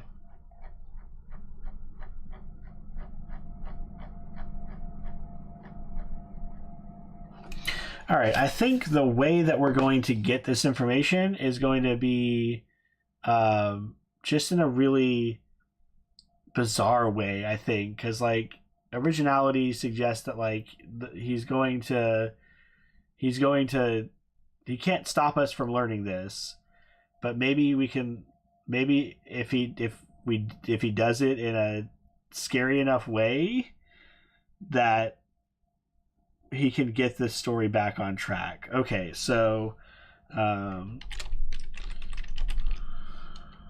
okay.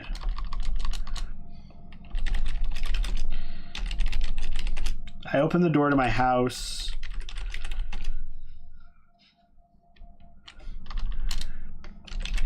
And immediately feel the emptiness inside.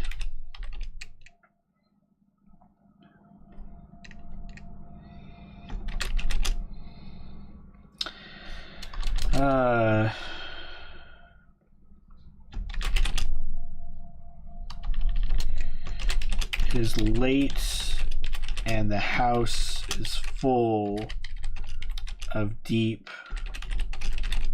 and sinister shadows. I reach for the light switch, illuminating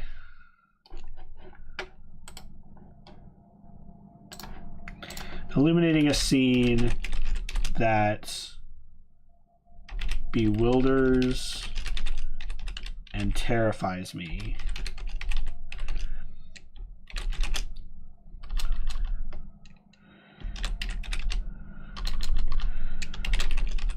On every wall and every surface of the house,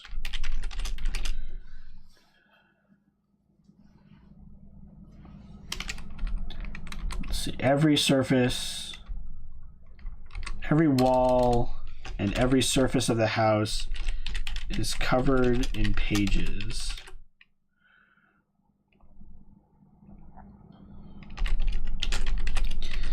Many have red editing marks.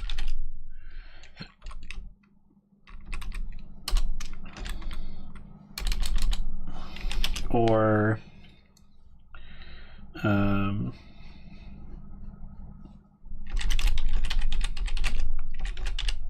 violently carved scratches.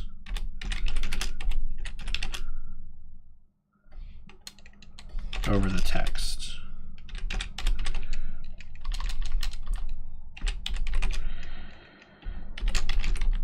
Pushing down my initial shock.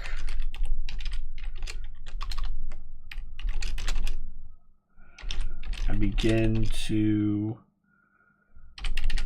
move around the house, move around the room.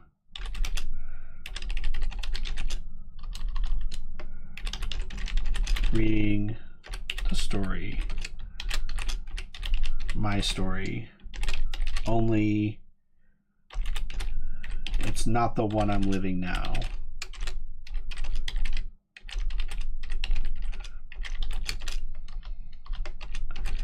But 100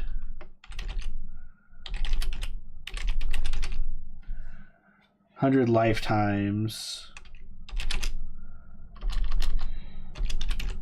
each with, I want to say like minor differences, each with tiny, almost imperceptible changes.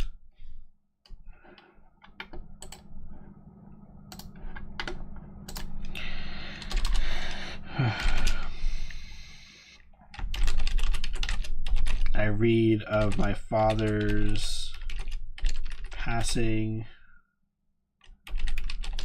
over and over.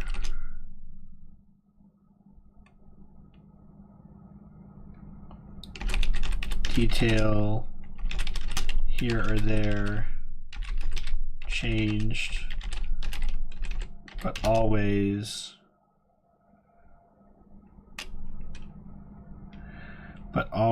causing sadness to well up inside me.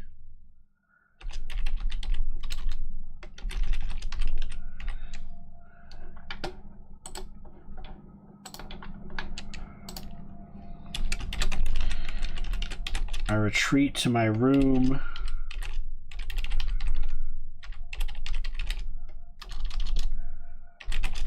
hoping the horrible pages are absent there, but find instead a version of my story I could never have predicted. My father alive and me the victim.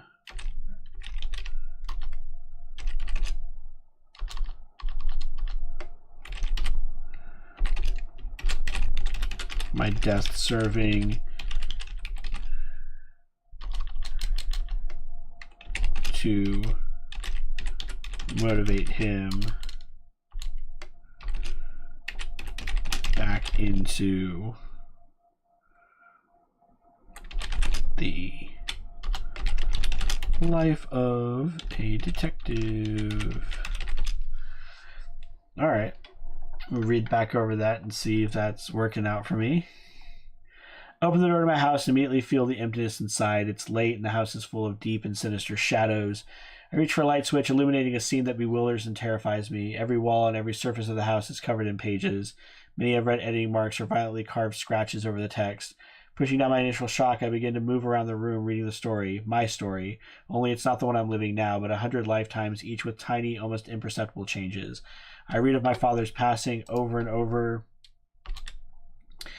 A detail here or there changed, but always causing sadness to well up inside me. I retreat to my room, hoping the horrible pages are absent there, find instead a version of my story I could never have predicted. My father alive and me the victim, my death serving to motivate him back to the life of a detective. All right.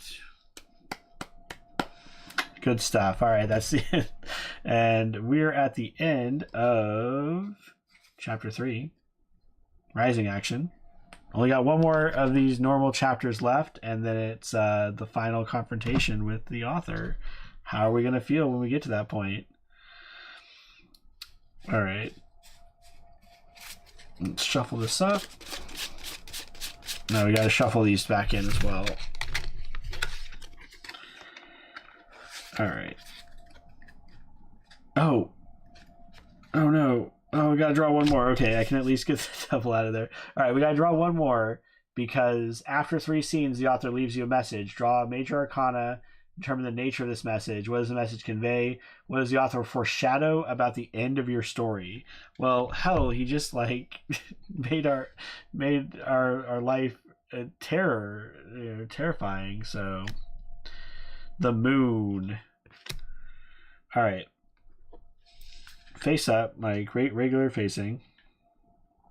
Let's see what it says about the moon.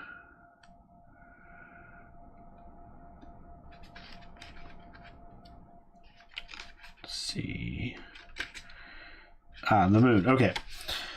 By the way, this was like the cover image and one of my favorites. This is the Japanese story of Princess Kaguya as our moon card. All right. Upright, trickery, melancholy, anguish, illusion, and insecurity. All right. The moon is the subconscious and all its illusions, potential pitfalls, the possibility of self-deception. Here, 2 tanuki, shape-shifting raccoon-like animals, each stare at a different moon, though it's not clear which is the real one. Oh, that's cute. A little note on the art. Trickery, melancholy, anguish, illusion, insecurity. Okay. The nature of the message. What does this message convey? I mean, I think his message at this point is that there's nothing that he's not capable of changing. I like the idea of melancholy, or anguish, insecurity. Like the author is kind of falling apart because they can't seem to control what's happening. What does the author foreshadow at the end of your story? Okay. Maybe we can find what would be the end, a good end here. Like this is getting kind of off the rails already.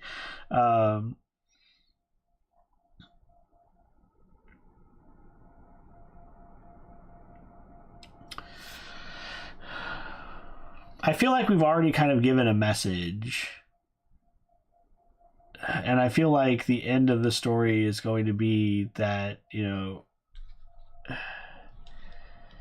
he's capable of changing so many things. He could still change our lives. He could still change Abigail's life. But I want something a little bit more coherent than that. A little bit more. So I'm going to leave it with that, like that being the message. But I think the message here is that everything is essentially an illusion. Everything's not real. And it foreshadows this idea. Foreshadow at the end of your story.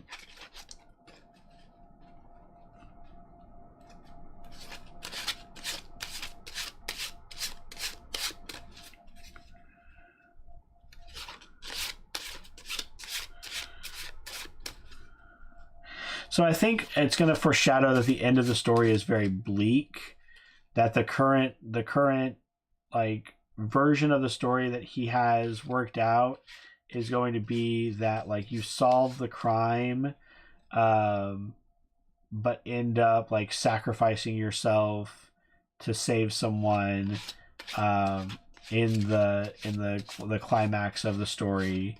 And so there's this like bittersweet parallelism between you and your father. But I think we'll leave that last scene just as is, as kind of the message that that he sends, that things can change, and that'll just be another piece that she found in the text. So she knows that ultimately, with the current version of the story, because she can kind of go and figure out like, okay, here are the earlier drafts and here are the later drafts. The current version of the story is going to end up with her not making it. She's not going to survive. It's no longer like cute teen drama antics. It has gotten fully like dark and gritty, that side of like the noir scene. All right. 3 cards for Chapter 4. Chapter 4 is the climax.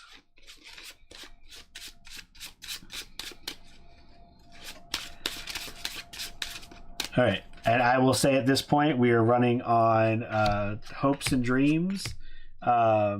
If my camera dies, I will make sure that we stop and I come back to this maybe tomorrow real quick, and I'll film a ending to the game. So just a heads up, because I'm not sure how much longer we have.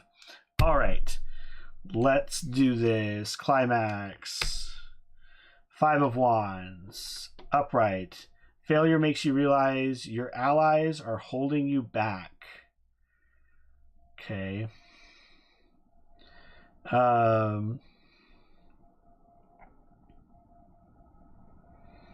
Failure makes you realize your allies are holding you back.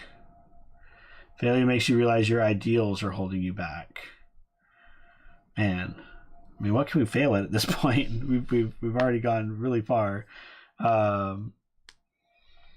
So let's say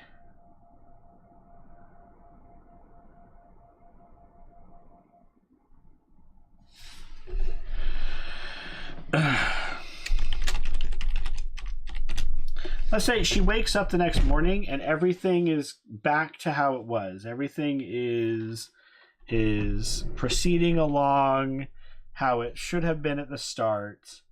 And maybe she doesn't quite believe it. But she needs to learn that maybe her friend is maybe Maddie is not to be trusted either. Okay. Wake up to a beautiful morning.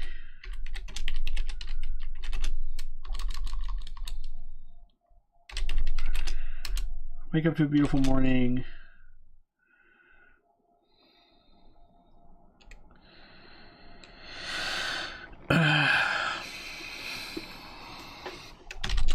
Mom calls me down for breakfast, and we have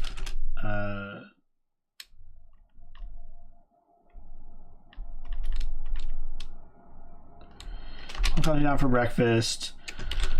I look around in confusion.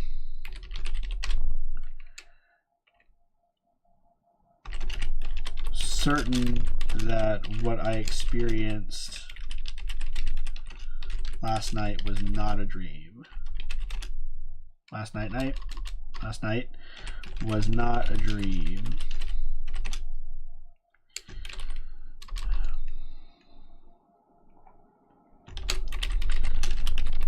Still better to play along at this point.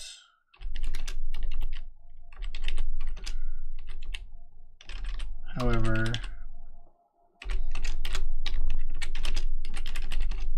seeing what the author is capable of and will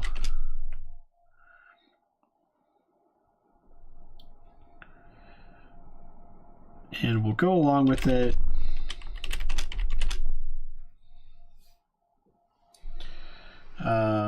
So that could go along with it. Go along with his story to see what he plans next.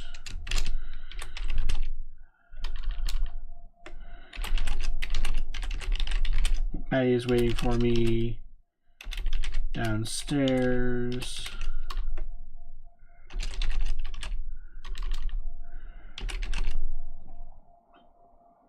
And she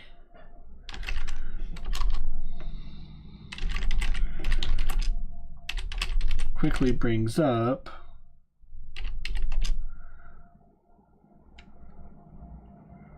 a quiz we have in physics today.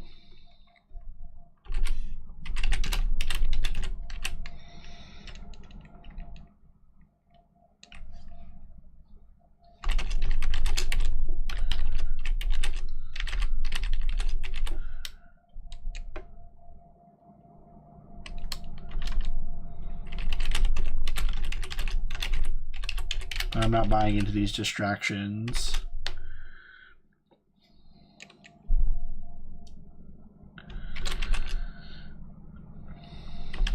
The people around me are just puppets designed to distract.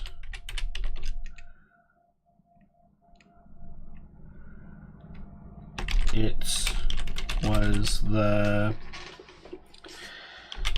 wrong move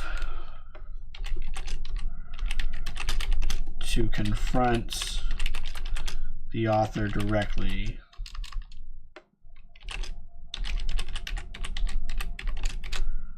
I'll have to be more subtle.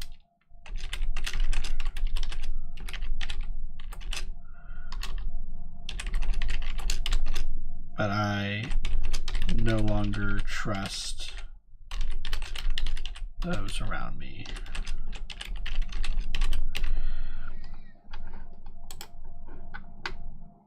All right. Wake up to a beautiful morning. Mom calls me down for breakfast. I look around in confusion, certain that what I experienced last night was not a dream. Still better to play along at this point, however. I've seen what the author is capable of and will go with his story to see what he plans next. Maddie is waiting for me downstairs, and she quickly brings up a quiz we have in physics today, but I'm not buying into these distractions. People around me are just puppets designed to distract. It was the wrong move to confront the author directly. I'll have to be more subtle, but I no longer trust those around me. Doki Doki Literature Club? Yeah, kind of. I feel like I wrote myself into a corner. And now I kind of have to get it back on track a little bit, but I feel like this really works well with the prompt and like melding the last scene in, because like the failure was from a few scenes ago. The failure of like confronting the problem and just like being defiant. My allies are holding me back. Like my allies are there to, the people that are around me are there to keep me in this box.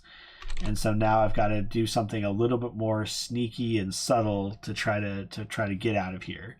So that's what we're going to try to figure out with this climax, is like, how can I escape? What can I do to get out of here? All right, next card. We have the King of Wands reversed. So King reversed is your foe speaks the last words they will ever say to you. Oh my goodness. Or the king is your friend speaks the last words they will ever say to you. All right, we are going to switch this and make it the friend. So I think Maddie is going to try to give us a hint as to how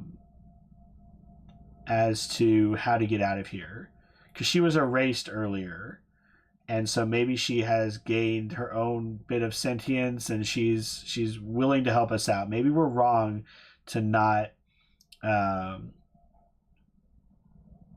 trust her. Maybe she'll redeem herself here.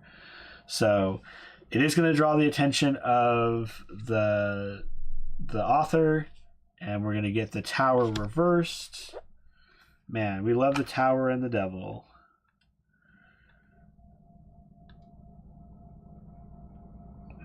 Feeling trapped, delayed, disaster, fear of pain, avoidance. Feeling trapped, delaying disaster. Okay, so Maddie's going to tell us a way to get out of here, but the author is going to try to destroy that escape route. Okay.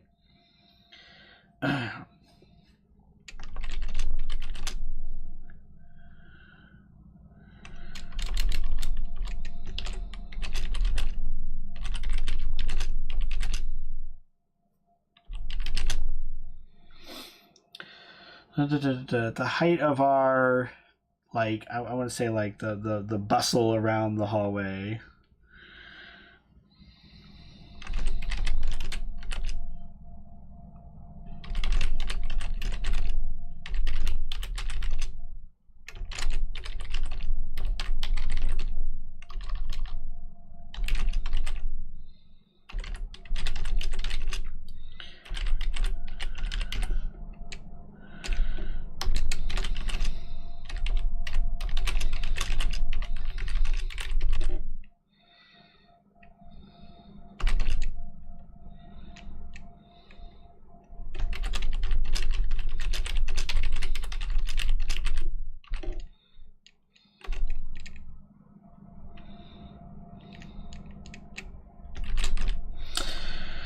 Maddie pulls me aside and whispers, "We don't have much time. You need to listen to me. I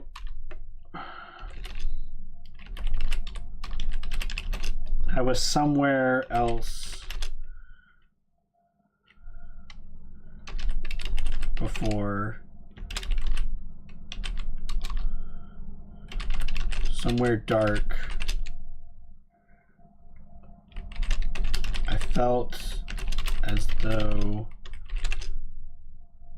I had left my body, and when I came to, I was on the outskirts of town. Only there is nothing past the outskirts.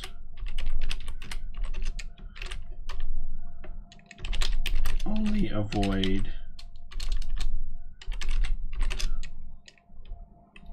I think you know what to do." Okay.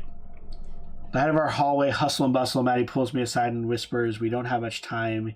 You need to listen to me. I was somewhere else before, somewhere dark. I felt as though I had left my body, and when I came to, I was on the outskirts of town. Only there is nothing past the outskirts, only a void. I think you know what to do." Okay. So Maddie, having, definitely had her life messed with, and she disappeared for a time earlier in our story. She has some insight. She's trying to help us.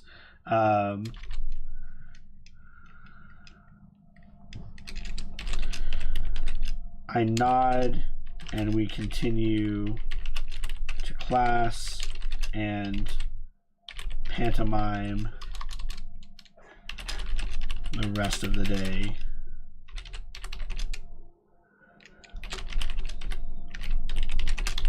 When school lets out, I race to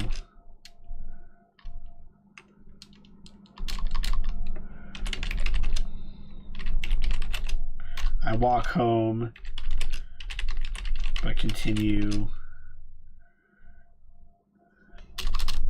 down the street.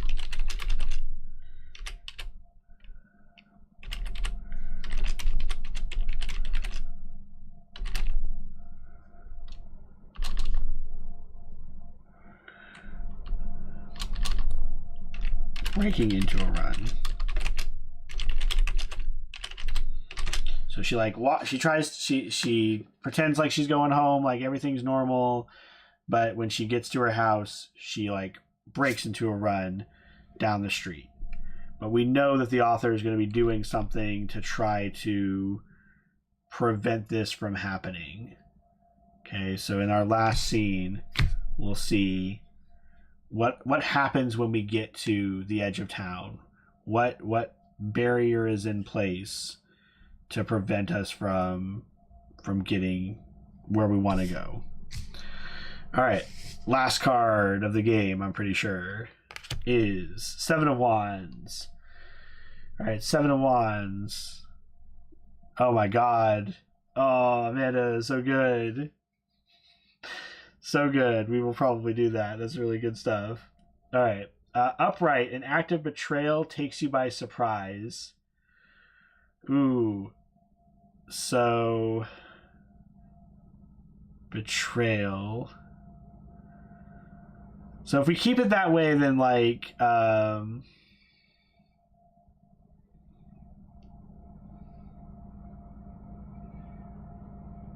we can change the word betrayal. I want it to be the dad now. That's such a cool idea. I want it to be the dad waiting for her, but how can we word that? An act of it's not even really compassion, an act of manipulation, an act of desperation takes you by surprise. I think we'll say that. Yeah. So we're getting the attention of the author. Reversed Hierophant.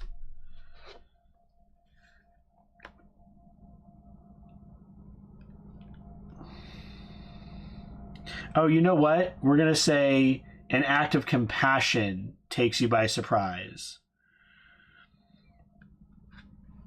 So the Hierophant, how is the author going to reversed is bucking trends, vulnerability, feeling adrift, blind faith. Hierophant is a divine figure and teacher who shares the rules, rites, and rituals to follow in a community. There's a place for everyone and everyone in their place. She encourages the comfort and support of the group, the path well trodden. Bucking trends, vulnerability, feeling adrift, blind faith. Feeling adrift, blind faith. I think vulnerability and feeling adrift, like the author, after this, the author is just going to kind of give up. Like he's tried everything. Okay.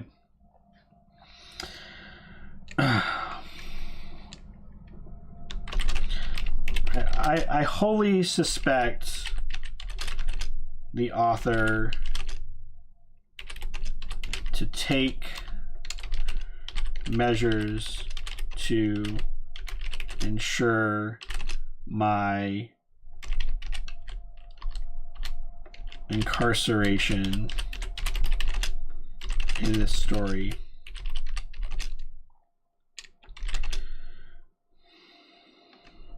I imagined a barrier or fence cutting me off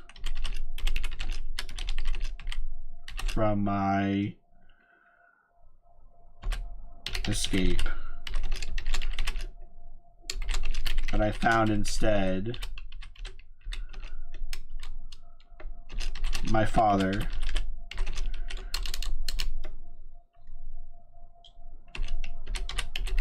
standing on the road,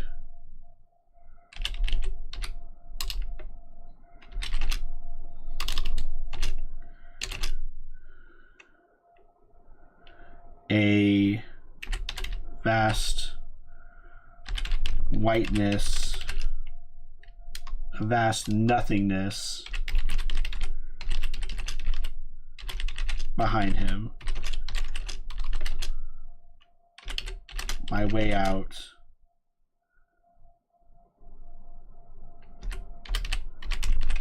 Stymied by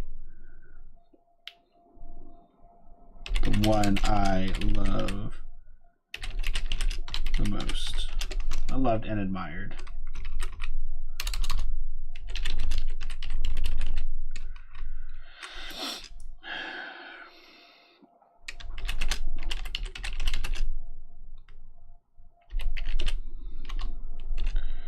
He reaches out a hand, and I can't help but take it. He holds me in his arms.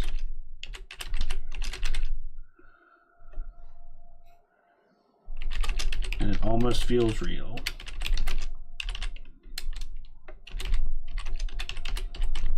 Despite all I've learned.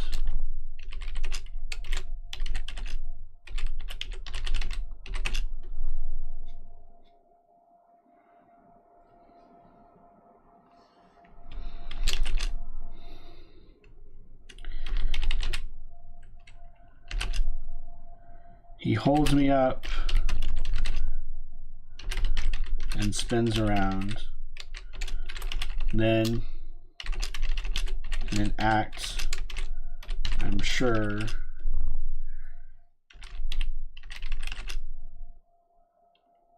shocked even the author.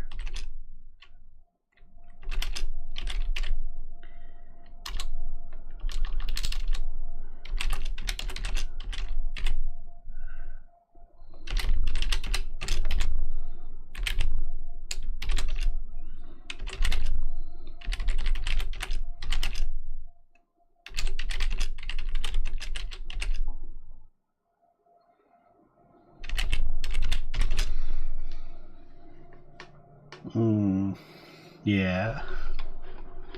Good stuff. I wholly suspect the author to take measures to ensure my incarceration in this story. I imagined a barrier or fence cutting me off from my escape, but I found instead my father standing on the road, a vast nothingness behind him.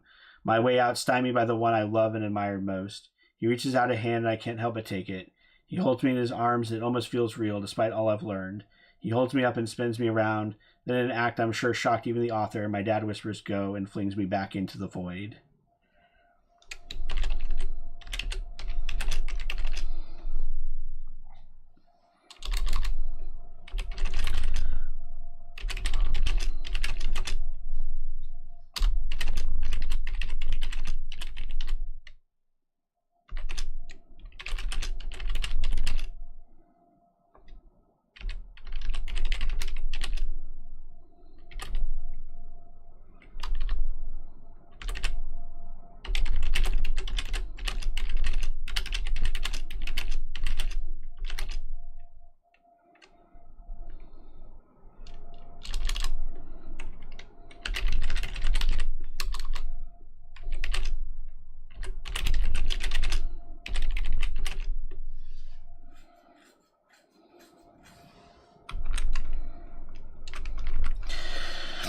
I awake on the floor of an unknown room, the author furiously typing away in front of me.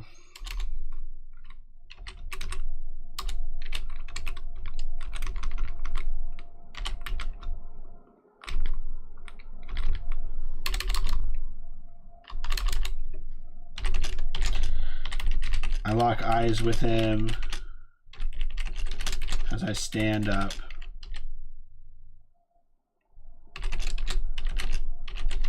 His hands cease their dancing across the keys. All right, we're there. We've escaped. We have found the author. This author, terrible person to us, did horrible things, emotionally manipulative. So, chapter 5, the resolution. This is how it works. Your story is over. It's time to confront your author. Your author has written parts of themselves in the story, whether intentionally or unconsciously. Oh, is there a story here? Okay.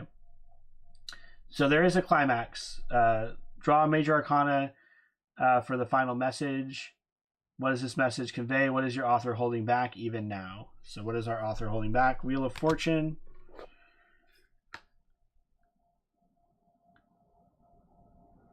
Okay. Wheel of Fortune upright. Fortune, an unexpected windfall, karma, destiny, cycles. Okay, cycles. So I'm thinking what the author's holding back is that a lot of your story is his story. Like a lot of the things that are going on are reflections of things that have happened in his own life, of loss of a parent, and they were trying to express that in their writing. And even though it was like hurtful and dark, that's just the kind of place they're in right now. And they're trying to work through that themselves. But what are they holding back even now? I think that what they're holding back is a lack of belief in what is happening. Like even though they can identify with you, even though they can identify with based them on their own kid, so loss of a child kind of reverses that idea, right? But even so, like what they're holding back,